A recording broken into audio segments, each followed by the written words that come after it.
इधर देख लीजिए, यहाँ पर ये जो हमारा लेनोवो का बोर्ड है, इस बोर्ड के ऊपर इसका पार्ट नंबर लिखा हुआ है।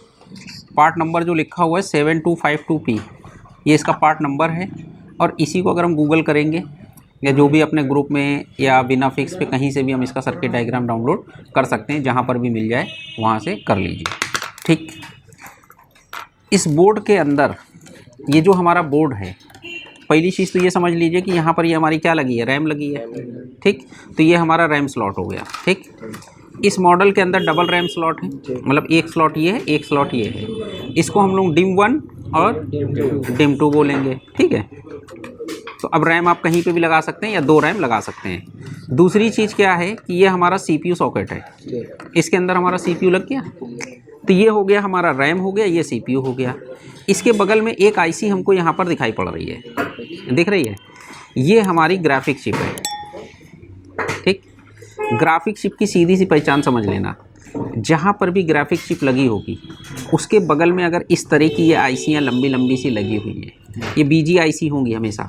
ठीक, 2 IC या 4 IC, कितनी भी IC लगी हों, इस IC के अगल बगल या पीछे ये IC अगर लगी हुई है, तो जैसे हम लोग क्या होता है कि जैसे ये रैम देखते हैं, रैम के ऊपर देखो ये लंबी लंबी सी IC लगी है, इधर भी लगी हुई है। तो इस टाइप की जैसा रैम के ऊपर IC लगी होती है, वैसे ही सेम ICयाँ यहाँ पर भी लगी होंगी। ठीक, 2 IC यहाँ लग गई,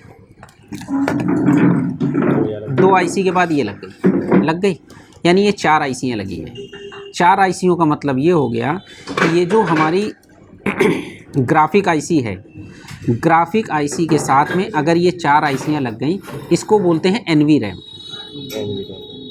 ठीक, अब मान के चलिए कि अगर ये NV रैम कितने, ये जो रैम है बेसिकली होता क्या है कि ये जो हमारी रैम है ये जितने भी GB की होगी, ठीक, उसके हिसाब से ये चिप का साइज़ है।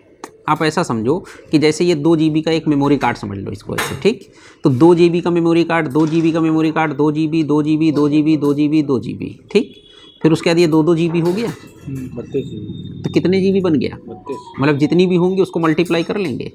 अब ये अगर हमने GB की बात कर ली, मान लीजिए 1-1 GB की ICयाँ होती।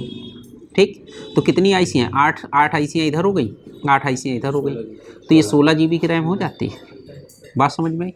अब अगर 512 KB की रैम लगी होती, मतलब कितने क्या साइज़ है, तो ये IC का जो साइज़ होगा और जितनी ICयाँ लगी होंगी सबको प्लस कर लीजिए, हो जाएगा कि नहीं हो जाएगा? तो अब हमारा डिपेंड ये करता है कि जो हमारी ग्राफिक IC है उसके साथ में क्या लगी है, NV रैम लगी है। अगर कोई मॉडल आता है जो कि हमारा ग्राफिक्स वाला मदरबोर्ड नहीं है, मार्केट में 2 तरह के बोर्ड आते हैं, एक ग्राफिक्स वाला मदरबोर्ड आता है और एक विदाउट ग्राफिक्स आता है। मार्केट के अंदर चक्कर क्या होता है, जो ग्राफिक्स वाले मदरबोर्ड होते हैं, ग्राफिक्स वाले मदरबोर्ड के अंदर ये बोला जाता है, मतलब बोला क्या जाता है, मतलब होता है कि जैसे आदमी को गेम वगैरह खेलने होते हैं या हाई डिफिनेशन वीडियो वगैरह चलाने होते हैं, HD वीडियो वगैरह, या कुछ हाई रेजोल्यूशन के सॉफ्टवेयर ऐसे हैं कि जो बिना ग्राफिक्स के नहीं चलते हैं।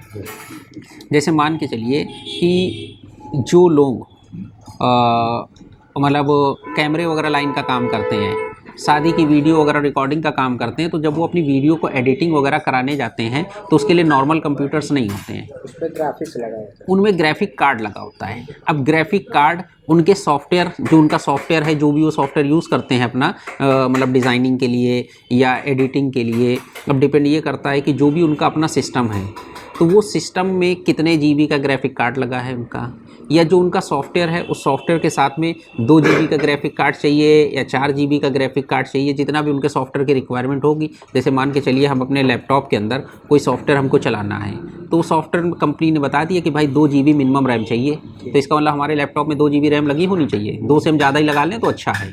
ठीक, तो उसी तरीके से जो भी ये ग्राफिक डिज़ाइनिंग या इस तरह के, या मान के चलिए कुछ हाई रेजोल्यूशन के गेम हैं, हाई रेजोल्यूशन के गेम जो है मान लीजिए कि वो हमारे नॉर्मल सिस्टम पे नहीं चल रहे हैं, चाहे वो डेस्कटॉप हो चाहे लैपटॉप हो, तो उसके लिए लोग गेमिंग PC बनवाते हैं, गेम वाले PC बनवाते हैं। तो गेम वाले जो PC बनते हैं उनके अंदर भी जो मतलब उनका कॉन्फ़िगरेशन अपग्रेड कर दिया गया एक नॉर्मल सिस्टम के कंपैरिजन में एक अच्छा। तो उसी तरीके से मार्केट के अंदर जैसे आपको जनरल काम करना है, वर्ड, एक्सेल, पावर पॉइंट और जनरल जो लैपटॉप के यूज़ होते हैं वो नॉन ग्राफिक्स वाले बोर्ड हो जाते हैं। और जिसके अंदर अब ये डिपेंड करता है कि जो ग्राफिक चिप है वो ATI चिप है या रेडियन चिप है। मतलब ये चिप का मतलब इसके ऊपर IC के ऊपर लिखा होगा आपका। अगर ATI लिखा हुआ है तो ATI ग्राफिक चिप है, रेडियन लिखा है तो मतलब जो भी जिस भी कंपनी की चिप होगी मतलब उसका ऐसा नाम लिखा होगा। अब उसके साथ में जो ये NVRAM है यहाँ पर 2 लगी हुई हैं, ठीक, 2 पीछे लगी हैं, तो ये 4 क्या हो गए NVRAM। अगर कोई मदरबोर्ड आप देखते हो, मान लो कि चलो कि आप IC हटा दो तो इसके नीचे प्रिंट मिल जाएंगे, बॉल के पॉइंट हो जाएंगे कि नहीं हो जाएंगे। इसको हटा दोगे तो इसके बॉल के पॉइंट हो जाएंगे, इसको हटा दोगे तो इसके बॉल्स के पॉइंट हो जाएंगे, इसको हटा दोगे तो इसके पॉइंट हो जाएंगे। तो कुछ मदरबोर्ड ऐसे भी है कि जिसके अंदर ये पॉइंट बने होंगे लेकिन ये IC नहीं लगे, तो वो क्या हो जाएगा, नॉन ग्राफिक्स हो जाएगा। क्या हो जाएगा, ठीक। अब इसको क्या बोलते हैं कि जो ग्राफिक्स वाले बोर्ड होते हैं उसको डिस्क्रीट बोलते हैं, DISCRETE डिस्क्रीट, और जो नॉन ग्राफिक होते हैं उनको UMA बोलते हैं, ठीक है। जैसे वाला बोर्ड उठाइए एक, ठीक। अब जैसे ये बोर्ड है, अब इसमें देखिए यहाँ पर एक IC की जगह बनी हुई है लेकिन IC लगी नहीं है। इसके बगल में ऐसी लंबी सी IC की जगह है, यहाँ पर भी लंबी सी IC लगाने की जगह है, प्रिंट बने हुए हैं, लगी नहीं है, ठीक। तो 2 IC यहाँ लगाने की जगह हो गई कि नहीं हो गई। ये मेन IC ये हो गई जो ग्राफिक IC हो गई, इसके साथ में क्या हो गई, NVRAM हो गई, ठीक। यहाँ पीछे भी जगह बनी हुई है, मतलब इसके अंदर भी NVRAM की जगह है और यहाँ पर ये ग्राफिक IC लग गई कि नहीं लग गई। तो ये हमारा जो बोर्ड कहलाएगा ये नॉन ग्राफिक्स कहलाएगा। तो जो हमारे पास बोर्ड रिपेयर होने आया तो पहली चीज़ तो वो ग्राफिक्स है या नॉन ग्राफिक्स बोर्ड है, बात समझ में। तो बोर्ड देख के पहचान लिया कि ये ग्राफिक्स बोर्ड है या नॉन ग्राफिक्स। तो ग्राफिक बोर्ड जो भी होगा उसके साथ में ग्राफिक IC लगी होगी और साथ में NVRAM लगी होगी। NVRAM को सीधा सा पहचानने का तरीका कि ये पतली पतली सी बॉल वाली ICयाँ लगी होंगी, ये हमारी रैम हो गई, इसकी क्या हो गई, रैम हो गई। अब मान के चलिए कि ये 256 KB की हो गई, तो अगर ये 256 और 256 KB की हो गई, 256 KB 256 KB, तो 4 मिल के कितनी हो गई, 1 GB की हो गई कि नहीं हो गई। तो इसका मतलब ये एक GB की बन गई, 1024 मतलब 1 GB हो गया कि नहीं हो गया। अब मान के चलिए किसी ने 128 की लगा रखी है फॉर एग्जांपल, तो 128 और 128 की लगी होगी तब कितनी हो जाएगी, 512 हो जाएंगी 4 मिलके, मतलब आधा GB हो गई एक तरीके से, ठीक। मतलब वो डिपेंड करता है कि ये IC जो है हमारी किस साइज़ की लगी हुई है। सर इसके ख़राब होने पे क्या दिक्कत आती है? इसके ख़राब होने से क्या है, डिस्प्ले आना बंद हो जाएगी। डिस्प्ले रिलेटेड प्रॉब्लम जो आती है ग्राफिक्स वाले बोर्ड में, तो सबसे पहले जो हमारा सस्पेक्टेड चीज़ होती है वो होती है हमारी ग्राफिक चिप, ठीक। अब ये हो गई साथ में हमारी PCH, बात समझ में आई। अब अगर इसको हम सर्किट डायग्राम पे देखते हैं, तो जब सर्किट डायग्राम पे देखेंगे तो यहाँ पर हमारा क्या है, ये ब्लॉक डायग्राम हो गया, ठीक। अब ये ब्लॉक डायग्राम के अंदर ये देख लो, यहाँ पर ब्लॉक डायग्राम के अंदर अगर आप देखो तो ये हमारा क्या हो गया, ठीक, ये हमारा CPU हो गया, ठीक है। इसके साथ में यहाँ पर देखिए DDR3S0 DIMM-X2 का मतलब DDR3 रैम लगेगी, ठीक। DDR3 रैम लगने के साथ में इसके साथ में कितने स्लॉट हो गए, 2 स्लॉट हो गए, ठीक। इसके साथ में यहाँ पर ये देख लीजिए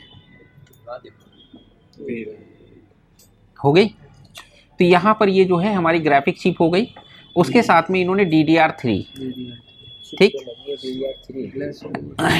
मल्टीप्लाई बाई 4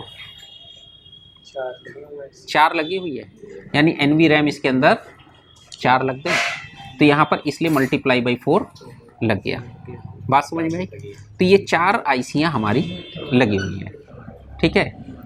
बाकी इसके साथ में जितनी भी चीज़ें हमारी अटैच हैं, मान के चलिए ये हमारी PCH हो गई, ठीक। तो ये हमारी ये आ गई, ठीक। उसके साथ में हमारी क्या है, नीचे ये आ गई KB926D, ये हमारी क्या हो गई, आयो हो गई, ठीक। EC मतलब एम्बेडेड कंट्रोलर, किस कंपनी की है, ENE कंपनी की लगी है, ठीक है। और ये उसका नंबर हो गया। इसके साथ में इंटरनल कीबोर्ड, ठीक। तो हमने आपको सीधा सा बताया IO की पहचान, जिस IC के साथ में भी आपको कीबोर्ड या टच पैड जुड़ा हुआ हो वो आपकी IO हो गई। IO के साथ में एक रैम लगी हुई है, सॉरी वो बायोस लगी हुई है, आईओ के साथ में एक बायोस लगी है, SPI रोम हो गई, एक हमारी PCH चिप के साथ में बायोस लगी है। ये पेज नंबर 13 पे है और ये पेज नंबर 36 पे है। ठीक, तो अब अगर हमें आईओ के साथ में बायोस देखना है तो आईओ के साथ में बायोस या तो उसके अगल बगल लगी होगी या उसके पीछे लगी होगी। ठीक है, तो अगर हमारी ये आईओ लगी हुई है, ठीक है, क्या लगी है, आईओ लगी है, तो या तो इसके अगल बगल होगी। अब यहाँ पर हमको 3 आईसियाँ दिखाई पड़ रही हैं, कितने लिख की है, 8 लिख की है, 8 लिख की, ये भी है, ये भी है, ये भी है, 3 में से हमारी कोई भी हो सकती है। ठीक, अभी हम सर्किट से या आईसी का नंबर देखेंगे तो हमको क्लियर हो जाएगा कि हमारी कौन सी है।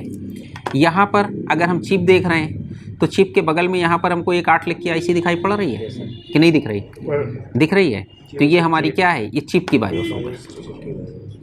बात समझ में आई? बायोस का साइज बड़ा होगा नहीं, साइज़ तो ये तो मान के चलिए कि जो चिप के साथ में बायोस लगी हुई है, मतलब मेमोरी साइज़ तो एक अलग चीज़ हो गई कि 1 MB की, 2 MB की, 3 MB की, 8 MB की, 16 MB की, वो तो एक अलग चीज़ है। मान के चलिए 8 लिख की ये भी होगी, 8 लिख की ये भी होगी, ठीक है ना, 8 लिख की हो गई। तो अब जब ये 8 लिख की हमारी चेली बायोस हो गई, अब इनमें से अगर हमको देखना है तो इसका अगर हम नंबर भी देख लेंगे तब भी हमको समझ में आ जाएगा कि इसमें से बायोस कौन सी है। या अगर हमको कोई कन्फ्यूज़न होता है इसका नंबर देखने में तो हम इसके सर्किट डायग्राम को भी देख सकते हैं। तो सर्किट डायग्राम में जैसे कि हमको यहाँ पर पता चल गया है कि हमारे सर्किट डायग्राम में जो बायोस है वो किस पेज पे है, 36 नंबर पेज पे है। सर बिना सर्किट डायग्राम को नहीं पता कर सकते हैं इसको? क्यों नहीं पता कर सकते? इसके ऊपर का नंबर देख लीजिए भाई, विन बॉन्ड है कि कौन सी है, क्या लगी है। ठीक है, अगर आपको ये भी नंबर नहीं मालूम है तो जो नंबर ऊपर लिखा उसको गूगल कर लीजिए, तो गूगल कर लेंगे आपको पता चल जाएगा कि वो क्या है, मॉसफेट है, क्योंकि देखने में तो मॉसफेट भी 8 लिख का होता है। ठीक है, अब देखो यहाँ पर अभी हमने 36 नंबर पेज पर आ गए कि नहीं। ठीक, तो यहाँ पर बायोस का हमारा क्या नंबर है, U9 है, U9 है। तो अब इसमें से ये जो 8 लिख की आपको आईसियाँ दिखाई पड़ रही हैं, इसमें U9 किसी के ऊपर लिखा हुआ है, पता चल गई कि नहीं पता चल गई। उसके साथ में ये MX25L, MX25L, तो हमने आपको बताया था जब बायोस पढ़ाई थी कि जो बायोस हमारी होगी MX की है कि विनबॉन्ड की है कि किस कंपनी की है। उसके साथ में जो हमारी बायोस की सीरीज़ होती है लैपटॉप के अंदर वो 25 से शुरू होती है। ठीक, तो 25 है, तो अगर इसके अंदर भी देखेंगे तो यहाँ पर 25 मिलेगा कि नहीं मिलेगा?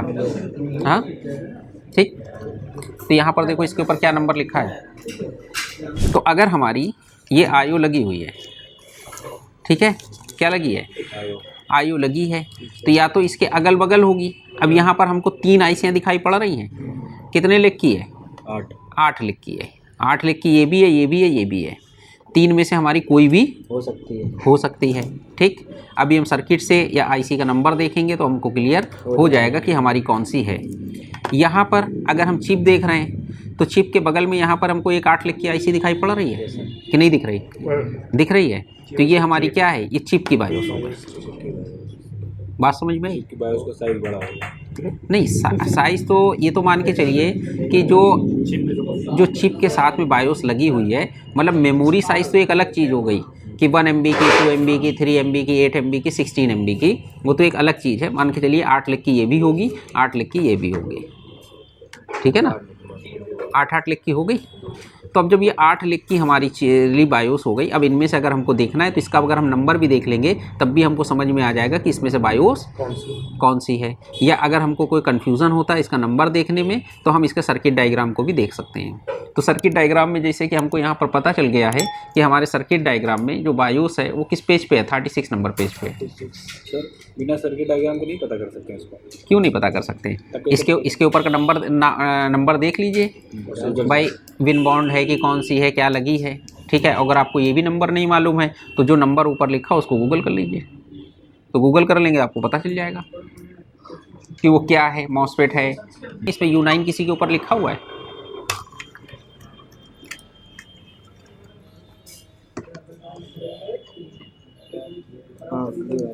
लिखा हुआ है, पता चल गई कि नहीं पता चल गई।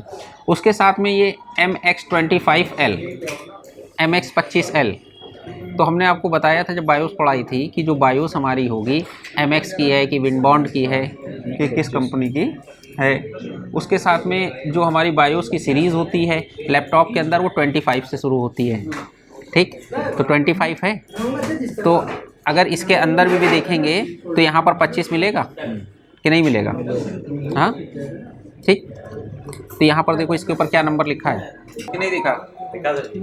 यहाँ पर क्या दिख रहा है? CFEON। ये एक्चुअल में ये जो इस कंपनी की भी आईसी आती है, ठीक। और ये साथ में इसका नंबर आ रहा है F20100GCP, ठीक। जबकि हम लोगों ने जो अभी सर्किट डायग्राम देख रहे थे, क्या देख रहे थे? उसके अंदर MX कंपनी की दिखा रहा था। क्या दिखा रहा था? MX कंपनी की दिखा रहा था, ठीक। और यहाँ पर किस कंपनी की लगी है? सिफॉन की लगी है, ठीक। CFEON करके लगा हुआ है, इस कंपनी की आईसी लगी है। अब ये जो डिफरेंस है ये किस वजह से आ सकता है? ये इस वजह से आ सकता है कि जो हमारे पास सर्किट डायग्राम है वो क्या है कि रिवीजन 0.3 का है और जो मदरबोर्ड है हमारा रिवीजन 1.0 है। मे बी ये भी रीज़न हो सकता है कि क्योंकि हो सकता है कि कंपनी ने जो रिवीजन 1.0 हो उसके अंदर सिफॉन लगाया हो, 0.3 हो उसके अंदर MX कंपनी की लगाई हो। बात समझ में? तो ये यहाँ पे आईसी का नंबर दिख गया कि नहीं दिख गया? ठीक, बात समझ में आई कि नहीं आई? तो कभी कभी जो हमारे रिवीजन वगैरह हैं उनकी वजह से ये फर्क देखने को मिल जाता है, ठीक। ये हमारी आयु दिख रही है, ठीक। तो आयु तो हमको यहाँ सर्किट डायग्राम में क्या दिखाई पड़ेगी? ENE कंपनी की थी, ठीक। तो जो भी आईसी का नंबर हमको वहाँ पे सिमेट्रिक डायग्राम में अपने दिख रहा था, ये हो गया कि नहीं हो गया? ठीक, यहाँ पर ये हमको आईसी की सारी पिनें दिखाई पड़ रही हैं। आयु हमारी कितनी पिन की होती है? 128 पिन की। तो यहाँ पर क्या हो गया कि ये जो छोटा सा हमारा होल है ये हमारा हो गया गाइड मार्क। साथ में कंपनी ने यहाँ कॉर्नर पे एक एरो बना दिया, तो ये 1 नंबर पिन हो गई हमारी। कंपनी ने यहाँ 1 नंबर नहीं डाला है लेकिन यहाँ पर 128 डाला है कि नहीं डाला है, तो इसका मतलब 1 नंबर पिन हमारी ये हो गई। तो एक साइड में हमारी कितनी पिनें हो गई? 32 पिनें हो गई। तो दूसरे साइड हमारी कितनी हो जाएगी? 64 पिनें हो गई, ठीक। तीसरी हमारी क्या हो गई? 96। ये हमारी 128। तो मतलब एक साइड में 32 पिनें आ गई कि नहीं आ गई? आ गई। तो चारों साइड को कैलकुलेट कर लेंगे तो 128 पिन आ जाएगी, ठीक। इस पर हमको एक एक पिन हमारी दिखाई पड़ रही है कि बिल्कुल क्लियर है, कोई पिन हमारी आपस में टच नहीं है या शॉर्ट नहीं है, कोई भी पिन हमारी टेढ़ी नहीं है, ठीक। अब डिपेंड ये करता है कि इस मॉडल के अंदर, ठीक है, एक तो ये हमारा मोटी मोटी सी ये चीज़ हो गई, मदरबोर्ड है। अभी सबसे पहले हमको ये देखना होगा कि डीसी जैक हमारा कहाँ पर लगता है। तो डीसी जैक चूँकि अभी हम लोग ने निकाला ही है तो इसलिए हमको मालूम है कि ये बड़ा बड़ा सा हमको डीसी जैक दिखाई पड़ रहा है। ये एक बगल में जैक दिखाई पड़ रहा है, एक ये जैक दिखाई पड़ रहा है, एक ये जैक दिखाई पड़ रहा है। अगर किसी जैक में कन्फ्यूज़न हो तो सर्किट डायग्राम में उसका नंबर डाल के आप चेक कर सकते हो।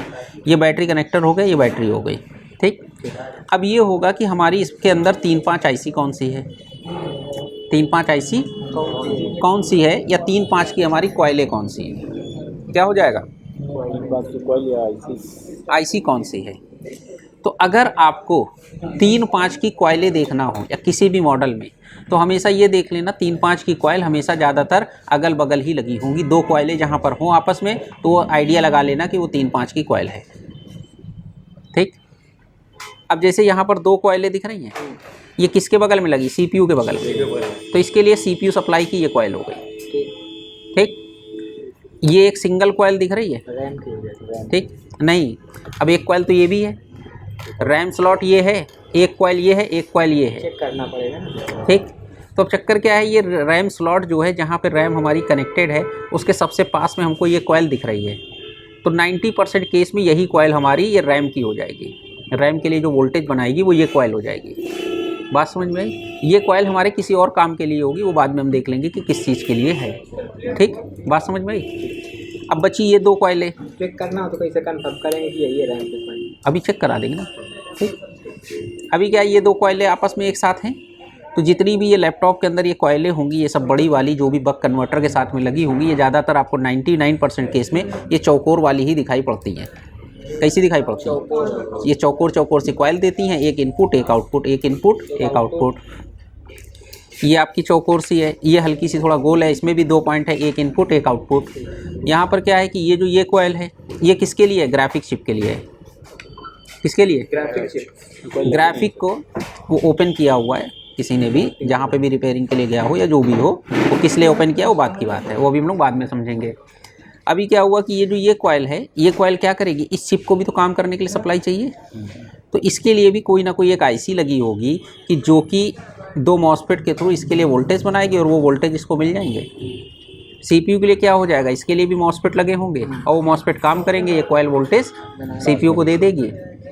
अगर इसकी बात करें तो इसके बगल में 2 मॉसफेट दिखाई पड़ रहे हैं। ये बगल में अगर आईसी की बात करें तो रैम आईसी ये हो जाएगी, मॉसफेट ये हो जाएंगे, कॉइल ये हो जाएगी और सप्लाई इसको मिल जाएगी, नहीं मिलेगी? मिल जाएगा। ठीक, पलट के देख लें, क्या इधर साइड में कोई कॉइल वॉइल है? नहीं है। बात समझ में आई कि नहीं आई? आ गई। अब इधर देखो, अब यहाँ पर अभी हम लोगों ने एक कॉइल ये देखी थी कि नहीं देखी? ये कॉइल है, तो ये जो ये कॉइल है ये हो सकता है वोल्टेज बना रही हो और वोल्टेज ठीक पीछे दे रही हो, क्योंकि पीछे क्या लगी है? हमारी पीसीएच चिप लगी हुई है। तो पीसीएच चिप के लिए वो कॉइल हमारी वोल्टेज बनाएगी, यानी उस बक कन्वर्टर काम करेगा। उसकी आईसी लगी होगी, आईसी के साथ में वो कॉइल होगी और कॉइल के साथ में वो जो सप्लाई बनेगी वो हमारी इस पर आ जाएगी कि नहीं आएगी? आ जाएगा। ठीक, अब हमको क्या कन्फ्यूज़न है? हमको कन्फ्यूज़न ये है कि अभी हमको ये देखना है कि हमारी 3-5 कौन सी है, 3-5 की कॉइल कौन सी है, या जिसको भी हमको चेक करना है।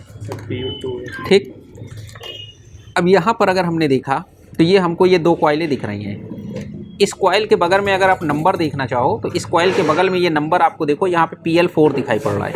क्या दिखाई पड़ रहा है? और दूसरे साइड में देखो कोई एक और नंबर होगा। क्या नंबर है? 2 कॉइलें हैं, उसके अगल बगल देखो क्या नंबर लिखा है। तो इसका मतलब इसमें आप देख लीजिए एक बार, ये हो गया इधर साइड में PL4, इधर साइड में कंपनी ने PL6 लिख दिया। इसका मतलब इस कॉइल का नंबर क्या हो गया? PL4, और इसका नंबर क्या हो गया? PL6 हो गया। तो ये 2 कॉइलें हो गई। अब हम इसको सर्किट से क्रॉस वेरीफाई कर सकते हैं कि इसमें से PL4 कौन सी है, PL6 कौन सी है, कि नहीं कर सकते?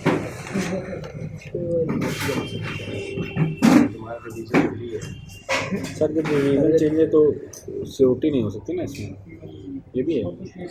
क्या चीज़? सर रिवीजन तो चेंज है, हो सकता है 3-5 आईसी का नंबर भी चेंज हो सकता है, पर नहीं भी हो सकता है। तो अभी हम लोग एक बार देख लेते हैं तो क्रॉस वेरीफाई हो जाएगा हमारा, कि नहीं हो जाएगा? ठीक है, तो हम लोग क्या करते हैं, यहाँ पर PL4 डाल के सर्च कर लेंगे। ठीक, ये आईसी काम करेगी, स्विचिंग करेगी, तो ये दोनों मॉसफेट को स्विच कराएगी और स्विच कराने के बाद ये 2 मॉसफेट और कॉइल मिलके वोल्टेज बनाएंगे और ये 3 वोल्ट हमारे आउट हो जाएंगे और ये 3 वोल्ट आउट हो गए, जहाँ पे भी हमको अपना ज़रूरत है वहाँ पर हमारे इस्तेमाल में आ जाएंगे। अब 5 वोल्ट वाली कॉइल की बात करें, ठीक, तो यहाँ पर ये देख लो, हो गई PL6 कि नहीं हो गई? तो ये PL6 ये हो गई, ये हमारी आईसी हो गई। इसके लिए दोनों मॉसफेट क्या है? PQ13 है और ये PQ33 है। ठीक है, अगर इसकी बात करें तो इसके मॉसफेट क्या है? PQ14 है और PQ30 है। ठीक, अब होगा क्या, दिखा देते हैं आपको। अभी हमको ये कॉइल दिख गई PL4 कि नहीं दिख रही? ठीक, ये इसके बगल में अगर इधर देखें तो यहाँ पे नंबर दिख रहा है क्या? तो कंपनी ने इधर पे नंबर नहीं लिखा है, यहाँ इसके बीचों बीच में लिखा हुआ है, तो थोड़ा सा हमको कन्फ्यूज़न हो सकता है, लेकिन वो PL6 लिखा हुआ है। तो PL4 हमारी कॉइल ये हो गई, PL6 हमारी ये हो गई। अब हम अगर इसके मॉसफेट के नंबर की बात करें तो एक मॉसफेट है PQ30 और एक है PQ33, तो इसके साथ में 2 मॉसफेट चाहिए कि नहीं चाहिए? तो इसका एक मॉसफेट तो हमको दिखाई पड़ रहा है, और इस वाली कॉइल के साथ में जो एक मॉसफेट है वो दिखाई पड़ रहा है। क्या दोनों दिखाई पड़ रहा है मॉसफेट? नहीं दिखाई पड़ रहा है। तो इसके लिए क्या हो सकता है कि कंपनी ने हो सकता है कि इस कॉइल के साथ में जो मॉसफेट थे दो, एक यहाँ लगा दिया, एक पीछे लगा दिया हो। ठीक, इस वाली कॉइल के साथ में जो मॉसफेट लगा था, दो मॉसफेट थे कि दो मॉसफेट काम करेंगे, वो स्विचिंग करेंगे, तब ये वोल्टेज बनाएंगे, तब कॉइल के थ्रू वोल्टेज आउट होंगे। तो इसका एक मॉसफेट तो ये हो गया, दूसरा मॉसफेट ठीक इसके पीछे हो जाएगा। इस तरह का आर्किटेक्चर होता है। ठीक है, अब इस बोर्ड को हम लोग पलटा लेते हैं। अब देखो आ गया मॉसफेट, एक PQ13 और एक PQ14, यानी 3 वोल्ट के साथ का जो एक मॉसफेट था वो जो उधर पीछे साइड में नहीं था वो इधर आ गया, और 5 वोल्ट के साथ वाला मॉसफेट इधर आ गया कि नहीं आ गया? आ गया।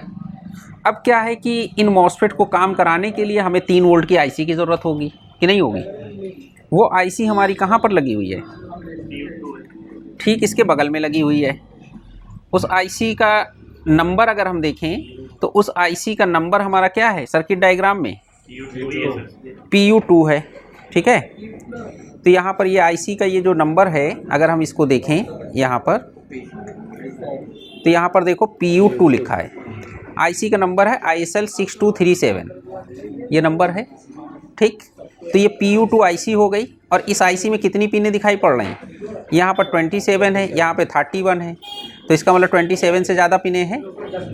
31 पिनें होंगी नहीं, या तो होंगी 32 पिन होंगी, क्योंकि हमेशा चारों तरफ IC की पिनें जो होती बराबर होती हैं। अगर एक साइड में 8 है तो 4 साइड मिला के कितनी हो जाएंगी? 32 पिनें। ठीक है ना, अगर 7 हैं तो 28 पिनें हो जाएंगी, 6 हैं तो 24 हो जाएंगी। तो 24 तो होगी नहीं, 28 है नहीं क्योंकि 31 की बात आ गई। अगर 36 पिनें होती तो 9 पिनें हो जाती। तो यहाँ पर हमको 32 लास्ट दिख रहा है, तो इसका मतलब हमारी ये 32 पिन की IC हो जाएगी। बात समझ में?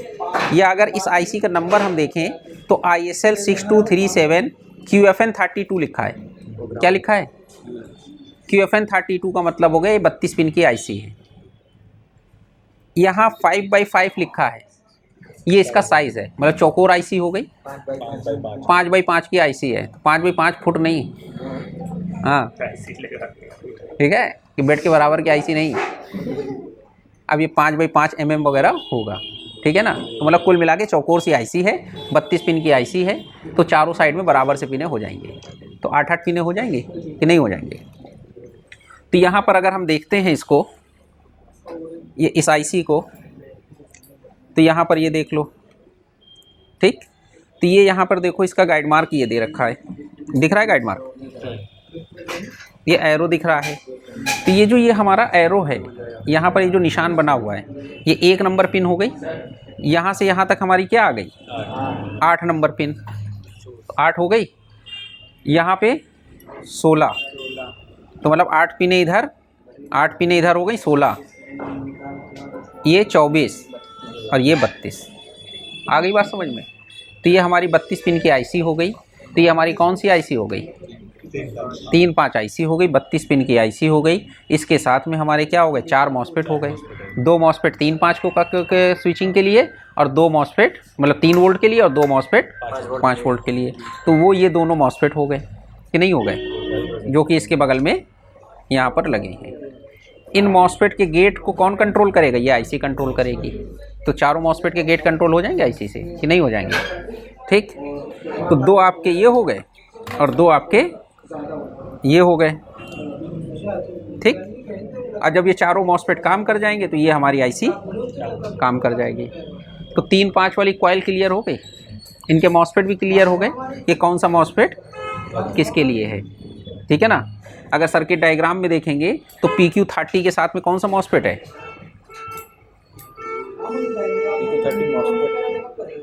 PQ30 के साथ में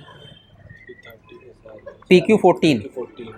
ठीक, तो पीछे साइड में जो PQ14 है वो PQ30 के साथ में। तो ये जो हमारा PQ30 है, क्या है? PQ30 है जो हमको सर्किट डायग्राम में, ये कौन सा सब मॉसफेट है? लोअर गेट वाला। और PQ14 कौन सा है? अपर गेट वाला। तो ये PQ14 हो गया। ठीक, तो PQ14 के साथ में कौन सा आ जाएगा? PQ30 आ जाएगा। ठीक है, और ये जो PQ13 है ये किसके साथ आ जाएगा, 33 के साथ। तो 3-5 के हमारे मॉसफेट और कॉइल क्लियर हो गई। अब बात बचती है 3-5 में आपको अगर रैम की कन्फ्यूज़न थी, किसकी कन्फ्यूज़न थी, रैम की कन्फ्यूज़न थी कि रैम के लिए कौन सी कॉइल है। ठीक है, तो जैसे आपने ये देख रहे थे, ठीक, या तो ये वाली रैम हो सकती है, इस रैम का नंबर क्या है, PL8 है, और या तो ये वाली रैम हो सकती है, ये कौन सी है, PL13 है। ठीक, अब हम इसको अपने सिमेटिक में डाल के देख सकते हैं, PL8 या PL13 कंफर्म हो जाएगा 100%। मान लीजिए PL8 चाहे डाल दीजिए, चाहे PL13 डाल दीजिए, जो मर्जी वो पहले लिख दीजिए। तो यहाँ PL13 लिख दिया कि नहीं लिखा, तो PL13 जब हमने लिखा तो ये इस कॉइल पे आ गए। अब हमको ये पता चल गया कि यहाँ पर ये हमारी एक IC लगी हुई है। क्या लगी है, IC लगी हुई है, इसके साथ में 2 मॉसफेट लगे हुए हैं और एक कॉइल लगी हुई है। 1.5। ठीक, तो ये रैम हमारी कौन सी है, DDR3 है। तो DDR3 रैम के साथ में रैम के लिए कितना वोल्टेज, 1.5। ठीक। अब अगर हम PL8 की बात करें,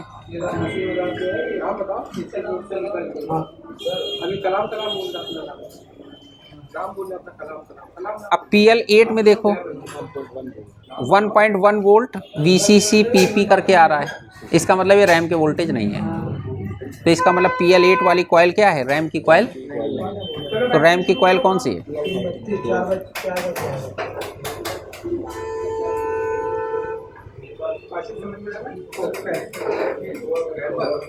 तो ये 1.5 हो गया। बात समझ में आई। तो ये रैम के हमारे वोल्टेज हो गए।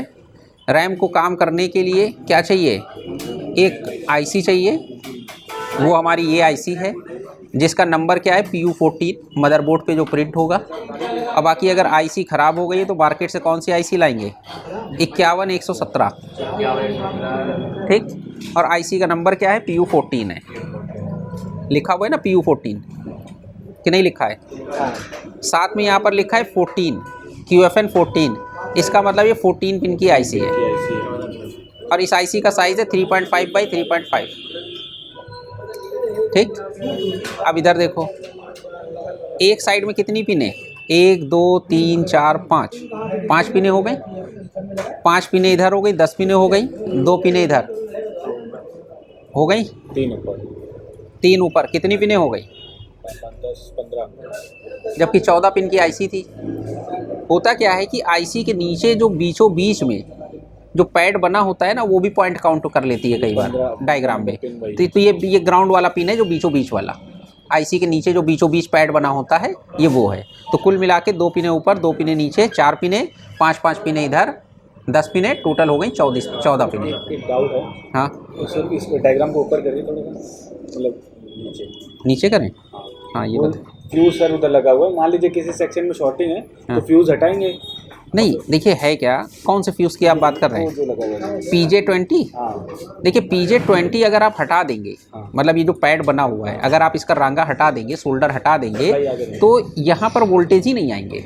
हाँ, वोल्टेज नहीं आएंगे, मतलब इन मॉसफेट के ऊपर, ये मॉसफेट टॉप गेट है और ये बॉटम गेट है, तो इस मॉसफेट पे वोल्टेज आना बंद हो जाएगा।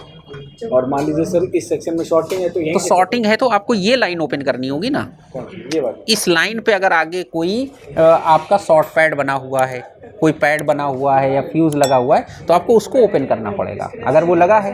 अगर नहीं लगा है तो आपको कॉइल ओपन करनी पड़ेगी, अगर इस लाइन में प्रॉब्लम है। बात समझ में आई। अगर आपका का ये है कि ये मॉसफेट आपको लग रहा है शॉर्ट है, या आपको इस सेक्शन के वोल्टेज बंद करने हैं, तो आप ये पैड हटा सकते हैं। बात समझ में आई। IC का साइज़ यहाँ पे दे रखा है 3.5 मतलब 3.5 बाई 3.5, ठीक। तो यहाँ पर अगर हम PU14 को देखें,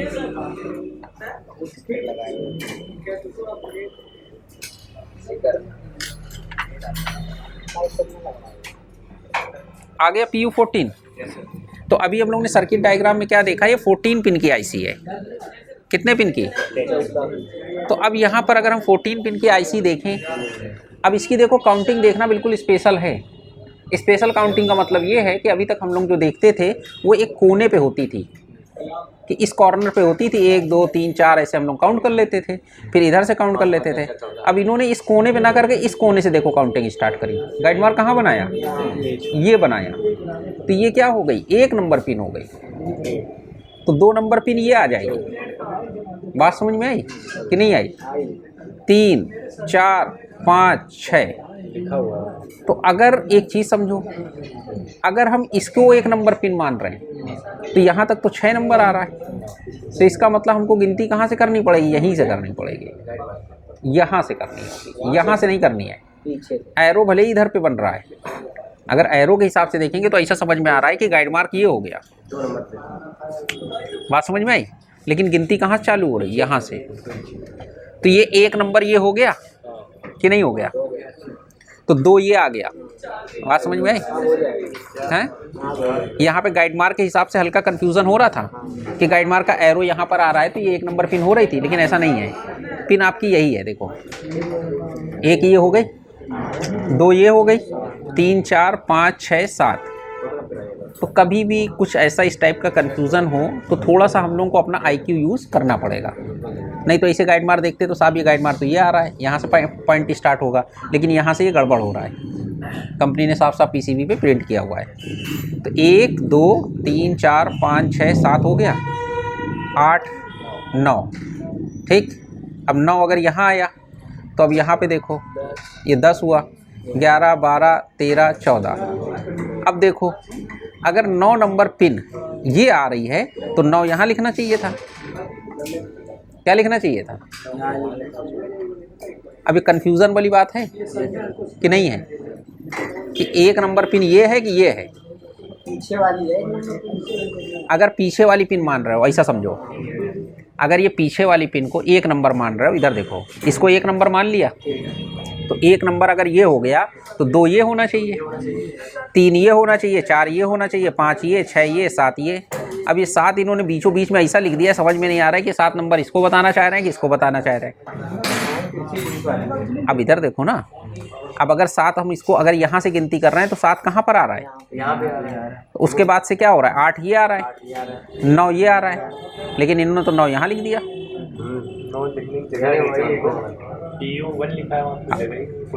अब जगह थी या नहीं थी, इसको आपको क्या करना पड़ेगा? क्रॉस वेरीफाई करना पड़ेगा। अब क्रॉस वेरीफाई कैसे करेंगे? अब मेरी बात समझिए, सिमेटिक से क्या कंफर्म होगा? सिमेटिक में तो सब आगे पीछे पिनें दे होती है। वोल्टेज जितने हैं उतने मैच करें। हम लोगों को ये जो ये नंबर दे रखा है, क्या दे रखा है? Number TPS। ये नंबर को कॉपी करके डेटा शीट सर्च कर लो। अगर आपने डेटा शीट पे कंपेयर कर लिया तो आपको कंफर्म हो जाएगा। डेटा शीट लिख दिया, ठीक। अभी डेटा शीट के लिए हमको कई सारी साइटें मिल रही हैं, ठीक है। यहाँ पर क्या लिखा है? TPS लिखा हुआ है। तो TPS का मतलब टेक्सास कंपनी की जो भी IC होती है उसके ऊपर TPS लिखा होता है, ठीक। अब यहाँ पर ये देखो, ये आ गई हमारी डेटा शीट, ठीक। इस डेटा शीट के अंदर अब हम IC देख लें। अब इसमें हमको क्लियर समझ में आ जाएगा कि 1 नंबर पिन कौन सी है, 2 नंबर पिन कौन सी है, 3 नंबर पिन कौन सी है। इसका मतलब 1 नंबर पिन जो है यही है। बात समझ में आई?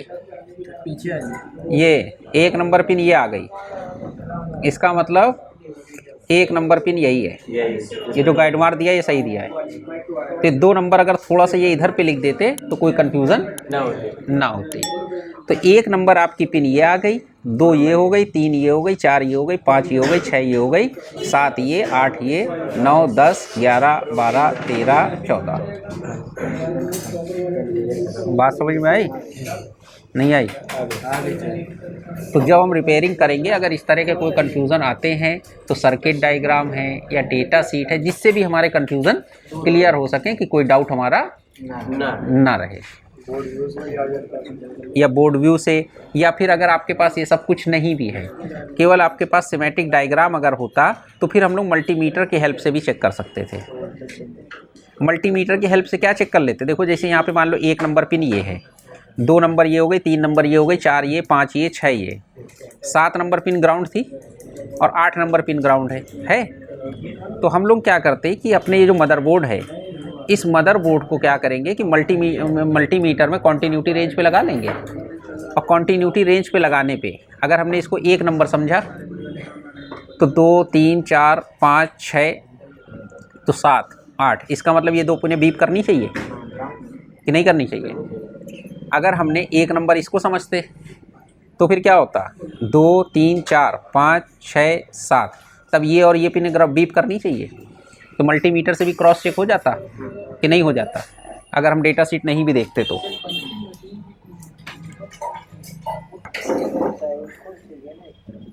अब बीप रेंज पे लगाने के बाद में अगर हमने यहाँ पर ये जो ये है, ये अगर हम इसको 1 नंबर मान रहे हैं तो 2 नंबर ये हो गया, 3 ये हो गया, 4 ये हो गया, 5, 6 तो 7 और 8 ये हो गया।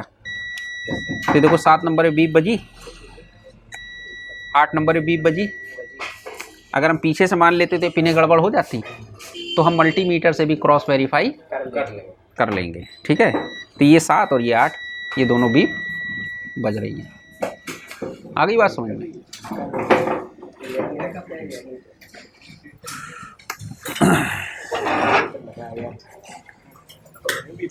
तो ये हमारी क्या है, रैम आईसी हो गई।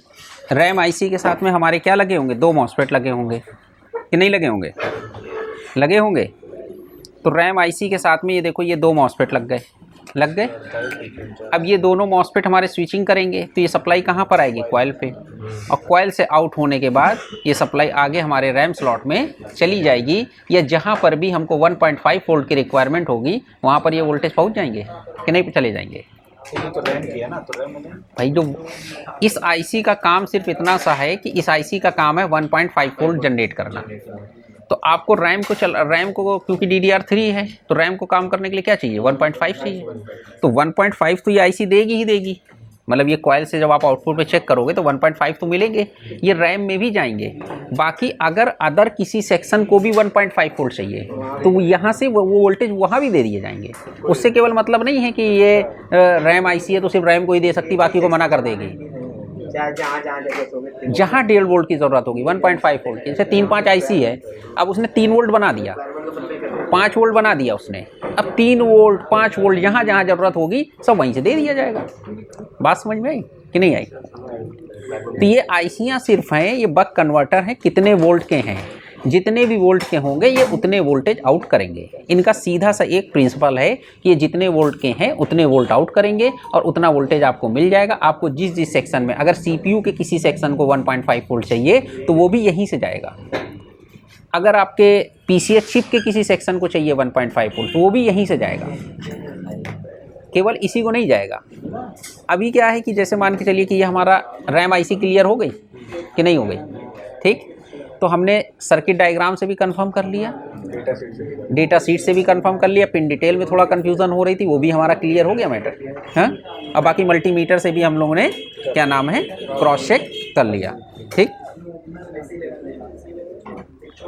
कॉन्टीन्यूटी रेंज एक ही में है, इसमें देखो अलग अलग है।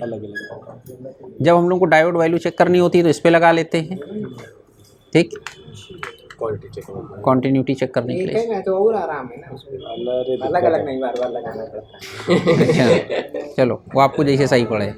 बाकी इसके अंदर देखो ये वोल्टेज रेंज है।